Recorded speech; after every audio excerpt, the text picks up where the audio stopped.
Imaginez-vous vous réveiller au son des vagues qui s'écrasent, non pas à proximité, mais directement sous votre chambre, ou sortir sur votre balcon, où la vue est à couper le souffle. Mais tout comme la vue, la chute vertigineuse de plusieurs centaines de pieds jusqu'à l'abîme rocheux en dessous laisse tout autant. À travers le monde, il existe des maisons construites dans des endroits si audacieux, défiant tellement la colère de la nature, qu'elle semble presque se moquer de la gravité elle-même. Mais qu'est-ce qui pousse les gens à vivre littéralement sur le bord du gouffre? Rejoignez-nous pour découvrir 20 des maisons les plus risquées du monde. Numéro 20, Solvay Hut.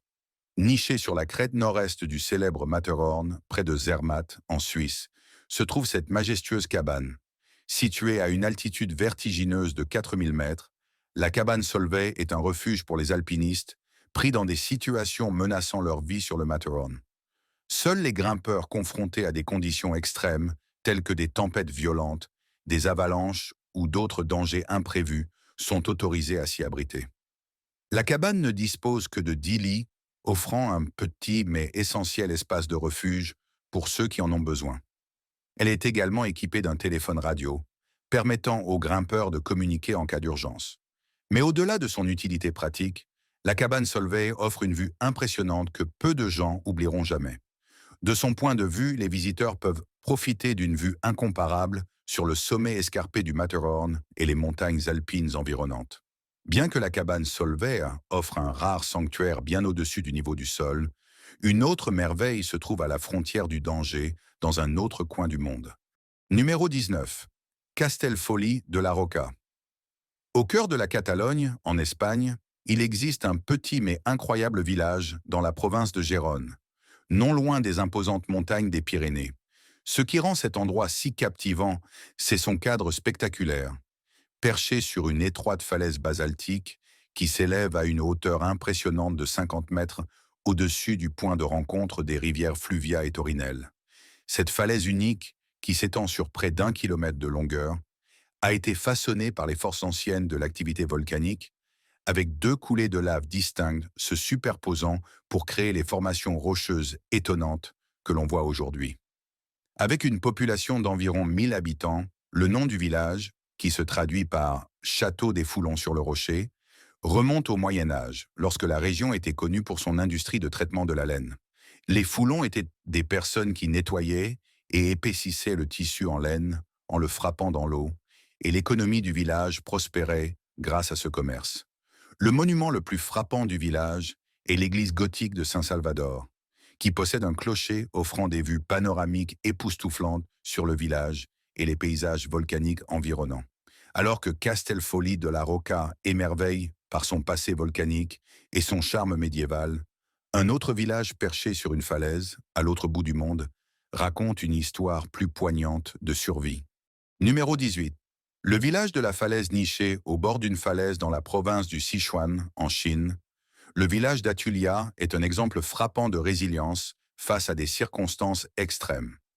Perché à une altitude de 1400 mètres, avec une chute de 800 mètres en dessous, ce village isolé abrite environ 80 familles depuis des générations. Pendant des années, les habitants n'avaient d'autre choix que de se fier à une série de 17 échelles, en rotin, faites de vignes tissées et de bambous, pour rejoindre le monde extérieur. Ces échelles étaient le seul moyen d'accéder aux fournitures essentielles, telles que la nourriture, les soins médicaux et l'éducation. Cependant, le trajet sur ces échelles était périlleux, et de nombreux villageois en ont payé le prix fort.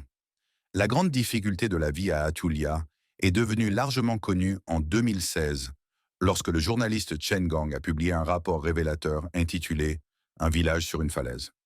À la suite de ce rapport, le gouvernement chinois est intervenu, remplaçant les échelles en rotin par des échelles en acier solide, équipées de rampes de sécurité.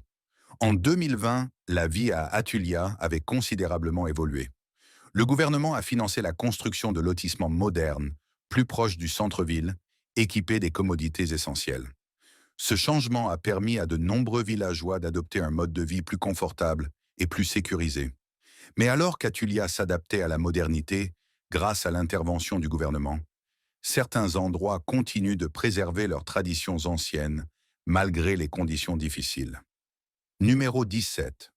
le monastère du Nid du Tigre. Ce monastère a coupé le souffle et perché haut sur une falaise à 3129 mètres, au-dessus de la vallée luxuriante de Paro. Ce n'est pas seulement un endroit magnifique à visiter, mais un point de repère profondément spirituel pour ceux qui suivent le bouddhisme Vajrayana. Le monastère est construit sur le flanc d'une montagne escarpée, donnant l'impression qu'il pend au bord du monde. Il est un symbole de la culture, de l'histoire et de la spiritualité bhoutanaise. Le nom du monastère, le Nid du Tigre, provient d'une légende incroyable. On raconte qu'au IXe siècle, Guru Padmasambhava, une figure clé du bouddhisme Vajrayana et fondateur de la tradition au Bhoutan, se rendit à cet endroit en volant sur le dos d'une tigresse pour soumettre un démon. Après son arrivée, Guru Padmasambhava médita dans une grotte pendant 3 mois, une période qui a contribué à solidifier l'importance du site dans l'histoire du bouddhisme bhoutanais. Ce lieu sacré fait partie d'un ensemble de 13 grottes du Nid du Tigre dans la région tibétaine plus large, chacune liée au voyage spirituel légendaire de Guru Padmasambhava. Le monastère tel qu'il se dresse aujourd'hui a été construit en 1692 par Gyaltse Tenzin Rabje, un lama vénéré et leader spirituel réincarné qu'il a imaginé comme un moyen d'honorer l'héritage de Padmasambhava. Depuis les hauteurs spirituelles du monastère du Nid du Tigre, du Bhoutan, partons maintenant pour les jungles denses de la Papouasie, où une tribu vit dans une isolation extraordinaire. Numéro 16. Les maisons sur les arbres de la tribu Korowai. La tribu Korowai est un groupe de personnes incroyablement fascinant qui vit dans les jungles denses et isolées de la Papouasie, en Indonésie, à environ 150 km de la mer d'Arafura. Cette tribu est restée complètement isolée du monde extérieur jusqu'en 1974, lorsque des missionnaires néerlandais ont pris contact avec eux. Pendant des siècles, ils ont vécu sans contact avec la civilisation moderne, se basant uniquement sur les ressources qui les entouraient pour survivre en tant que chasseurs-cueilleurs. L'un des aspects les plus remarquables de la tribu Korowai est leur maison extraordinaire, construite dans les arbres. Ces maisons, qu'ils construisent entièrement à la main, peuvent être trouvées perchées à des hauteurs allant de 6 à 35 mètres du sol. Pour créer ces maisons, ils utilisent un seul arbre comme base, mais soutiennent souvent la structure avec plusieurs arbres environnants et des poteaux en bois solide. La hauteur de ces maisons n'est pas un accident. Les Korowai croient que vivre aussi haut protège des nombreux dangers en dessous. De plus, être en hauteur dans les arbres permet de les éloigner des conflits potentiels avec leurs voisins. Bien que les Korowai maintiennent toujours leur mode de vie traditionnel, ils ont commencé à accepter un tourisme limité. Certains membres de la tribu travaillent désormais avec des agences de voyage pour compléter leurs revenus, partageant leur culture avec des visiteurs du monde entier. Alors que les maisons sur les arbres des Korowai offrent une solution unique pour vivre en harmonie, le monde de l'architecture moderne a également cherché des moyens innovants de réinventer les espaces de vie. Numéro 15. Habitat 67.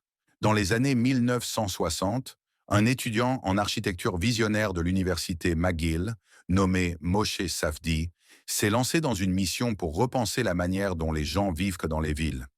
Il était fasciné par l'idée des systèmes de construction modulaires en 3 dimensions et par la manière dont ils pouvaient améliorer les habitats urbains. Son objectif était de créer un nouveau type d'espace de vie qui rompt avec les agencements traditionnels des appartements. Cette vision a conduit à la création de l'Habitat 67, l'un des bâtiments les plus emblématiques et révolutionnaires de son époque. Ce chef-d'œuvre architectural se compose de 354 cubes en béton, chacun mesurant environ 600 pieds carrés et pesant une impressionnante 90 tonnes. Plutôt que d'être empilés de manière ordonnée les uns sur les autres, comme dans la plupart des immeubles d'appartements, les cubes sont disposés dans une formation en pyramide escalier qui s'élève sur 12 étages.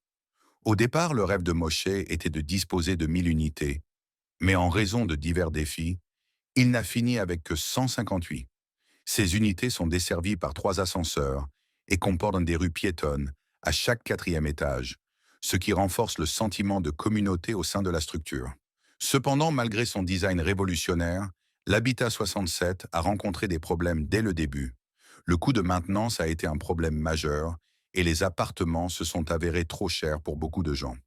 Bien que la vision de Safdie ait cherché à ouvrir de nouvelles perspectives dans la vie urbaine, cet autre chef-d'œuvre architectural, plusieurs siècles plus tôt, défiait également les limites de son époque. Numéro 14. Les monastères de Météore. Perchés au cœur de la Thessalie, en Grèce, les formations rocheuses spectaculaires des météores s'élèvent telles des sentinelles de pierre, couronnées de monastères anciens qui semblent flotter dans le ciel. Ces merveilles naturelles, formées il y a plus de 60 millions d'années, sont devenues un mélange impressionnant de géologie et de dévotion humaine. Le mot météore signifie suspendu dans l'air, une description appropriée pour ces structures incroyables, perchées au sommet de falaises abruptes. Au XIIIe et XIVe siècle, des moines cherchant la solitude, la paix spirituelle et la protection contre les envahisseurs ont commencé à construire des monastères sur ces sommets apparemment inaccessibles. À leur apogée, 24 monastères se dressaient fièrement au sommet de ces piliers accidentés. Aujourd'hui, seuls 6 de ces sanctuaires remarquables restent actifs. À l'origine, les monastères étaient presque impossibles à atteindre pour les étrangers. Les échelles et les filets de corde étaient les seuls moyens d'atteindre ces hauteurs vertigineuses, et en période de danger, les moines retiraient à main les échelles, s'isolant ainsi dans leur sanctuaire suspendu. L'un des plus célèbres de ces monastères est le monastère du Grand Météore, construit entre 1356 et 1372. Ce monastère est devenu un refuge face aux turbulences politiques de l'époque et un havre de paix pour une profonde réflexion spirituelle. Au fil du temps, à mesure que la région devenait plus stable et que les voyages évoluaient, l'accessibilité à ces sites sacrés s'est améliorée. Bien que les moines de Météore aient cherché la tranquillité dans leurs sanctuaires élevés, à l'autre bout du monde, en Chine, ces temples montagneux offrent une ascension tout aussi impressionnante. Numéro 13. Les temples de la montagne Fanjingshan. Perchés au sommet du pic d'or, également appelé le sommet d'or du nuage rouge, les temples de la montagne Fanjingshan en Chine sont des merveilles saisissantes d'architecture et de spiritualité. Ces anciens temples, construits pendant la dynastie Tang au 7e siècle, sont des symboles intemporels de la dévotion bouddhiste et de l'artisanat. Ils se composent de 2 structures, le temple du Bouddha, représentant l'illumination, et le temple de Metteyya, symbolisant la promesse d'un avenir meilleur. Ensemble, ils incarnent les profondes traditions spirituelles du bouddhisme chinois, attirant des pèlerins et des aventuriers du monde entier. Ce qui rend ces temples encore plus fascinants, c'est leur connexion par un étroit pont de pierre qui traverse le golfe de l'Épée d'Or. Traverser ce pont n'est pas seulement un voyage physique, mais aussi une expérience émotionnelle et spirituelle. Atteindre ces hauteurs sacrées n'est pas une mince affaire. Les visiteurs doivent gravir une série de marches escarpées, finement sculptées dans le flanc montagneux. L'ascension s'élève à plus de 100 mètres au-dessus des sommets environnants, offrant un voyage difficile mais profondément gratifiant. Une fois au sommet, les visiteurs sont récompensés par une vue panoramique tout simplement magique, tout aussi impressionnante que le voyage spirituel à travers les temples de Fanjingshan. Cette merveille architecturale se trouve à Madrid, où le design rencontre l'innovation au cœur d'une ville animée. Numéro 12. Les tours de la Porte de l'Europe. Situées près du Paseo de la Castellana, l'une des principales artères de Madrid, les tours ont été conçues par Philip Johnson, un architecte légendaire connu pour son travail sur la Glass House du Connecticut et ses contributions à l'architecture moderniste. Ce qui est encore plus fascinant, c'est que Johnson a collaboré avec l'architecte espagnol Enrique Álvarez Soto sur ce projet afin de créer une paire de structures inhabituelles. L'inclinaison des tours n'est pas une caractéristique aléatoire. La décision de les concevoir avec une inclinaison de 15 degrés a été motivée par le besoin de maximiser l'espace dans une ville dense. Cet angle permet aux tours de se démarquer sans obstruer la vue du stade Santiago Bernabéu à proximité, domicile du célèbre club de football Real Madrid. Ce design astucieux donne également au bâtiment une apparence plus dynamique et visuellement excitante, contribuant à la réputation de Madrid pour ses choix architecturaux audacieux. Chaque tour comprend 26 étages, avec une superficie totale de 55 000 mètres carrés. Les tours abritent un mélange d'espaces de bureaux, de commerces et même quelques restaurants. La nuit, les bâtiments sont illuminés, projetant un reflet spectaculaire sur la ville et ajoutant à la vie nocturne vibrante de Madrid.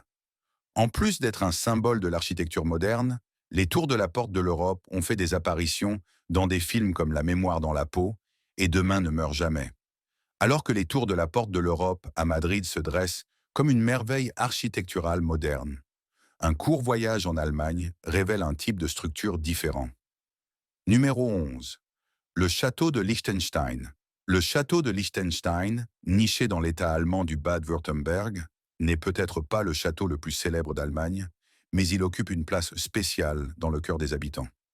Il a été construit au milieu du XIXe siècle par le comte Wilhelm de Württemberg, un noble riche qui, captivé par un roman mettant en scène un château fictif de Liechtenstein, décida de donner vie à son inspiration littéraire. Son projet ambitieux n'a cependant pas été construit de zéro. Il a été érigé directement sur les ruines d'un château antérieur, qui avait une histoire bien plus tumultueuse. La structure originale remontait à environ l'an 1200 et servait de bastion pour les chevaliers médiévaux. Cependant, son emplacement stratégique en faisait une cible fréquente. La forteresse a été attaquée, détruite et reconstruite 2 fois au cours des siècles avant de succomber à la ruine. La vie sur place était indéniablement périlleuse, avec ses occupants constamment prêts pour la prochaine attaque. La reconstruction du XIXe siècle transforma le site en quelque chose de bien plus romantique et fantaisiste. Bien que plus petit et plus modeste comparé à d'autres châteaux européens, le château de Liechtenstein dégage toujours une aura de mystère et de grandeur. À l'intérieur, les visiteurs peuvent trouver une gamme d'armes historiques, de dagues, d'épées et même de premières armes à feu, conservées en souvenir de son passé martial. Laissons maintenant derrière nous le passé tumultueux du château de Liechtenstein et partons pour un refuge imposant où le danger et l'aventure attendent au pied de l'un des sommets les plus emblématiques du monde. Numéro 10. Le refuge Jean-Antoine Carrel. Niché sur la crête sud-ouest du légendaire Cervin, près de la frontière suisse, se trouve un chalet de montagne avec une histoire fascinante. Nommé d'après Jean-Antoine Carrel, un guide local qui réalisa la première ascension réussie du Cervin par cette crête en 1865, le refuge se dresse fièrement à une altitude de 3830 mètres. Depuis ce point de vue, les visiteurs sont traités à des vues imprenables sur le majestueux Cervin et ses sommets environnants. Ce refuge n'est pas seulement un lieu de repos, mais une base essentielle pour les grimpeurs qui affrontent l'un des itinéraires les plus périlleux du Cervin, la crête sud-ouest, également connue sous le nom de crête du Lion. Cet itinéraire est célèbre pour sa difficulté extrême et son danger, attirant des alpinistes chevronnés prêts à relever le défi. Avec 50 lits, le refuge est toujours ouvert, accueillant les aventuriers toute l'année. Inauguré en 1969, le refuge a connu son lot de défis naturels. Au début des années 20, un glissement de terrain majeur a frappé cette partie de la montagne, impactant sévèrement la région. Le refuge a été partiellement rénové après le glissement de terrain, afin de rester un havre pour les grimpeurs. L'une des caractéristiques notables près du refuge est une plateforme d'atterrissage pour hélicoptères, qui permet un accès rapide pour les secours ou le transport. Partons maintenant pour une maison si isolée que s'y rendre est une aventure en soi. Numéro 9. Maison de Lille. Au cœur de la rivière Drina, juste à côté de la ville de Baïna Basta en Serbie, l'hélicoptère de la Maison de Lille en fait un véritable refuge loin du monde extérieur. La vue depuis la maison est à couper le souffle, offrant une vue panoramique et se classant parmi les maisons les plus isolées et enchanteresses du monde. Cette maison extraordinaire a été construite en 1968 par un couple local qui voulait créer une escapade unique sur une petite île rocheuse au milieu de la rivière. Son charme réside dans sa simplicité. Une modeste structure en bois avec un toit et des fenêtres. Cependant, elle est loin des luxes que la plupart des maisons offrent. Elle n'a ni électricité, ni eau courante, et ne peut être atteinte que par bateau, avec la vue sur la rivière qui coule doucement et les montagnes imposantes qui l'entourent. Mais la vie ici n'est pas totalement sereine. Cette petite maison sur l'île a traversé son lot de difficultés. La maison a résisté à des tempêtes violentes, des inondations et même des actes de vandalisme au fil des ans. Au fil du temps, elle a gagné le surnom de Maison sur le Rocher, attirant des touristes curieux venus témoigner de cet exploit remarquable de résistance. Bien que la maison sur l'île en Serbie offre isolement et simplicité, Une autre maison isolée en Islande emmène la solitude à un niveau encore plus mystérieux. Numéro 8. Île Eladey. Au XVIIIe siècle, lorsque l'Islande était déjà éloignée de l'agitation du monde, une famille décida que ce n'était pas encore assez isolé. Ils construisirent une maison solitaire sur cette petite île balayée par le vent. Connue localement sous le nom d'Eladey, l'île est devenue le cadre de l'un des mystères les plus persistants d'Islande. La maison, seule sur les pentes herbeuses de l'île, captive les imaginations depuis des décennies. Même la plupart des Islandais en savent peu sur son histoire ou ses habitants. Les archives suggèrent que plusieurs familles y ont vécu à différentes époques, mais dans les années 1930, elle a été officiellement abandonnée. Depuis lors, elle a suscité toutes sortes de suppositions. Certaines rumeurs affirment que l'icône pop islandaise Björk en serait la propriétaire secrète, tandis que d'autres suggèrent qu'un individu riche l'aurait construite comme cachette en cas d'apocalypse zombie. La vérité est un peu moins dramatique. La maison est un pavillon de chasse entretenu par l'association de chasse d'Eladey. Elle est utilisée par les membres lors des expéditions de chasse au Macareux, car l'île abrite une grande colonie de ces oiseaux marins. Cependant, la vie sur l'île Eladey ne serait pas pour les âmes sensibles. Il n'y a pas d'eau courante, d'électricité ni de plomberie, ce qui rend la survie difficile. Des retraites isolées en Islande, aux échappées élevées au Japon, ces structures uniques repoussent les limites de l'imagination. Numéro 7. Takasugi-han. Cette charmante structure, connue sous le nom de Takasugi-han, est située à Chino, dans la préfecture de Nagano, au Japon. Le nom se traduit par une maison de thé construite trop haut. Perchée de manière précaire sur de hauts troncs de châtaigniers, elle est tellement élevée que la seule façon d'y accéder est de grimper des échelles appuyées contre ses côtés. Takasugi-han a été conçu et construit par l'architecte renommé Terunobu Fujimori, un maître connu pour mélanger créativité fantaisiste et architecture traditionnelle japonaise. Fujimori a créé cette maison de thé comme une retraite personnelle, apportant les deux châtaigniers d'une montagne voisine pour servir de fondation solide. Son intérieur est recouvert de murs en plâtre blanc et de tatamis en bambou, ce qui lui confère une ambiance chaleureuse et authentique. Malgré son apparence fantaisiste, la maison de thé est imprégnée de tradition. Elle suit le système de mesure traditionnel des maisons de thé japonaises, avec suffisamment d'espace pour accueillir 4 tatamis et demi. Les invités qui visitent doivent d'abord grimper l'échelle, retirer leurs chaussures à mi-chemin, puis continuer jusqu'à la petite pièce confortable en haut. Une fois à l'intérieur, les visiteurs sont récompensés par une expérience unique. Ils peuvent s'asseoir sur les tatamis et regarder par une grande fenêtre offrant une vue à couper le souffle sur la ville environnante. Alors que Takasugi-han atteint les cieux avec son charme rustique, une autre maison, perchée au-dessus de Los Angeles, élève l'audace architecturale à une toute nouvelle dimension. Numéro 6, la maison Chemosphere. Cette maison à Los Angeles, en Californie, est loin d'être une maison typique. C'est un chef-d'œuvre qui ressemble plus à un vaisseau spatial qu'à un lieu de vie. Perché haut au-dessus de la vallée de San Fernando, sa conception futuriste fascine les architectes, les cinéastes et les visiteurs, depuis qu'elle a été créée dans les années 1960 par l'architecte visionnaire John Lautner. Lautner, élève de Frank Lloyd Wright, était connu pour ses structures audacieuses et imaginatives, et la Chémosphère est l'une de ses œuvres les plus célèbres.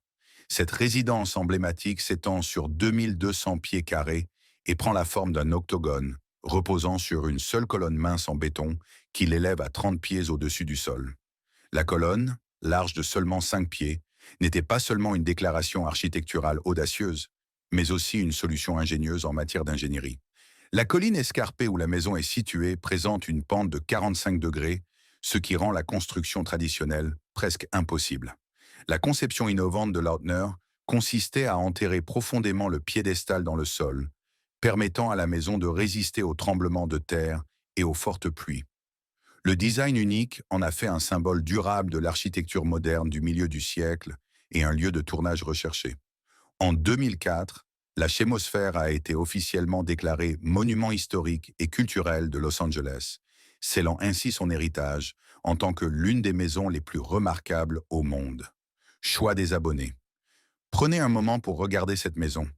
Pouvez-vous imaginer l'excitation et la terreur de l'appeler chez vous? Perchée précieusement au bord d'une falaise escarpée, elle semble défier toute logique.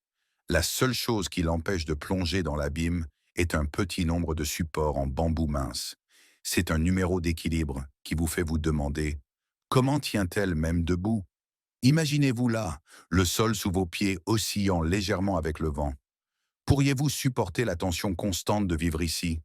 Ou la peur de tomber vous ferait-elle fuir avant même que vous ayez déballé vos affaires? Faites-le nous savoir dans les commentaires ci-dessous. Numéro 5. La maison Falling Water. Cette maison a été conçue dans les années 1930 par le légendaire architecte américain Frank Lloyd Wright. Ce chef-d'œuvre met en valeur son génie et son approche innovante de l'architecture. Elle a été achevée en 1937 en tant que retraite de week-end pour Edgar Kaufman, un propriétaire de grands magasins de Pittsburgh, et sa femme Lillian. À l'époque, Wright avait la soixantaine, mais il a créé ce qui allait devenir l'une des œuvres architecturales les plus célébrées du XXe siècle. Les Kaufman avaient initialement imaginé une maison avec une belle vue sur le bar Rhône, le ruisseau avec la cascade sur leur propriété. Cependant, Wright les a surpris avec un design audacieux. Il a placé la maison directement au-dessus de la chute d'eau, l'intégrant parfaitement à la nature. Sa vision était claire. La famille ne se contenterait pas d'admirer la cascade. Ils vivraient avec elle, entourés de son bruit et de sa présence chaque jour.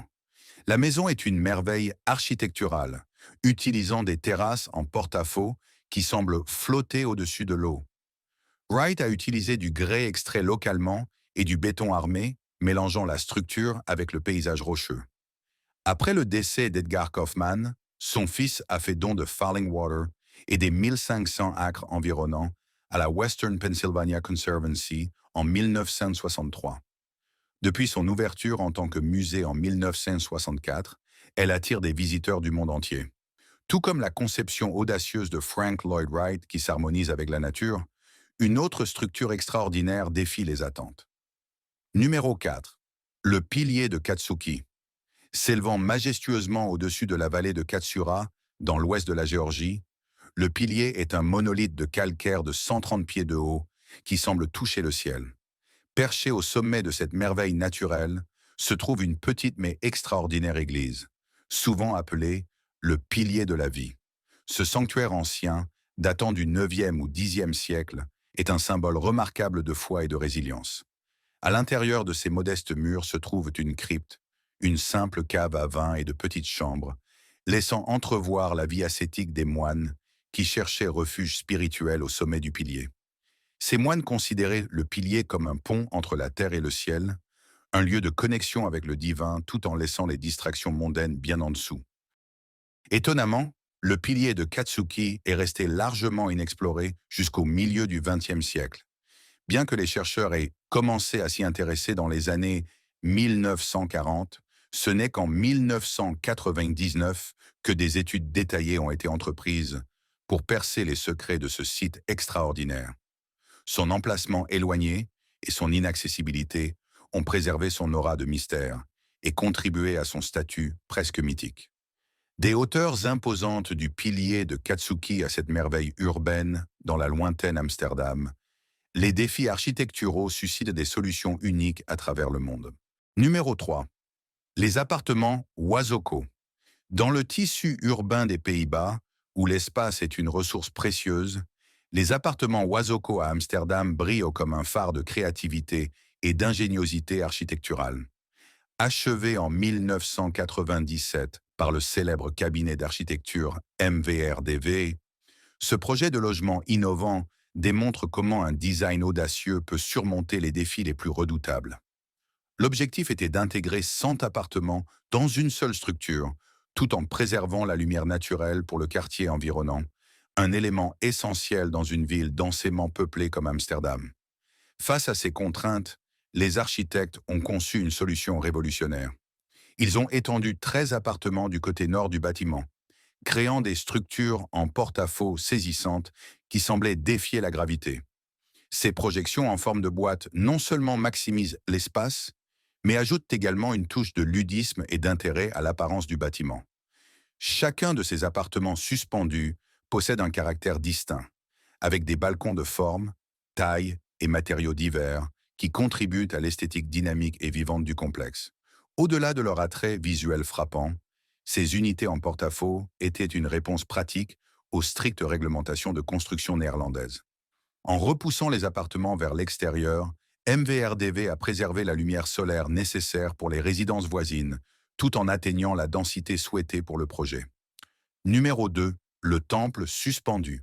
Le temple suspendu, situé dans la province du Shaanxi, en Chine, est une merveille époustouflante qui défie la gravité depuis plus de 1500 ans. Perché de manière précaire sur la falaise escarpée du mont Heng, soutenu par de solides poutres en bois insérées habilement dans des trous soigneusement sculptés dans la roche, la structure semble presque suspendue dans les airs. Un exploit qui continue d'étonner architectes et visiteurs. Cette merveille architecturale a été construite pendant la dynastie des Wei du Nord, au 5e siècle, par un moine nommé Liao Ran, dont la vision alliait dévotion spirituelle et génie en ingénierie. Le temple n'est pas une structure unique. C'est un complexe labyrinthique de 40 pièces interconnectées, reliées par des couloirs sinueux, des balcons aérés et des chambres secrètes. Chaque coin du temple offre une découverte, des vues panoramiques sur le paysage environnant, aux œuvres d'art soigneusement détaillées. À l'intérieur, le temple suspendu abrite une riche collection de sculptures en pierre, terre cuite, cuivre et fer. Ces créations complexes honorent trois des traditions religieuses les plus influentes de Chine: le bouddhisme, le confucianisme et le taoïsme, marquant sur le temple un symbole rare et durable de l'harmonie religieuse. Alors que le temple suspendu, ébloui par son génie ancien et défie la gravité, le concept d'équilibrer l'architecture avec la nature prend une nouvelle forme dans les forêts de la Colombie-Britannique. Numéro 1. La maison Free Spirit Sphere. Dans les canopées luxuriantes des forêts matures de la Colombie-Britannique, au Canada, ces merveilles sphériques offrent une évasion inoubliable et sereine du tumulte de la vie quotidienne. Le concept est simple mais extraordinaire. Vivre en harmonie avec les arbres, suspendus parmi eux comme un doux murmure dans les bois. Actuellement, 3 sphères sont en activité, chacune avec son charme unique.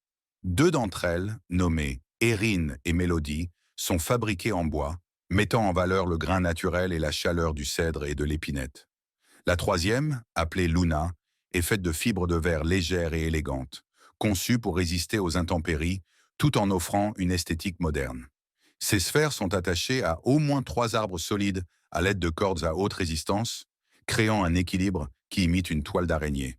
Ce système complexe ne sécurise pas seulement les sphères, mais stabilise également les arbres environnants, garantissant la sécurité et l'harmonie avec l'environnement. Accéder à ces refuges flottants est une aventure en soi. Chaque sphère dispose d'un escalier en spirale, conçu sur mesure qui monte gracieusement, menant à un court pont suspendu qui oscille doucement sous les pieds, ajoutant à l'expérience immersive en forêt. À l'intérieur, les espaces sont confortables, tout en étant pensés de manière réfléchie. Ils disposent d'un éclairage réglable pour créer l'ambiance parfaite et de grandes fenêtres panoramiques qui encadrent des vues imprenables sur la verdure environnante. Que pensez-vous de ces maisons incroyablement audacieuses à travers le monde? Partagez vos réflexions avec nous dans la section des commentaires ci-dessous.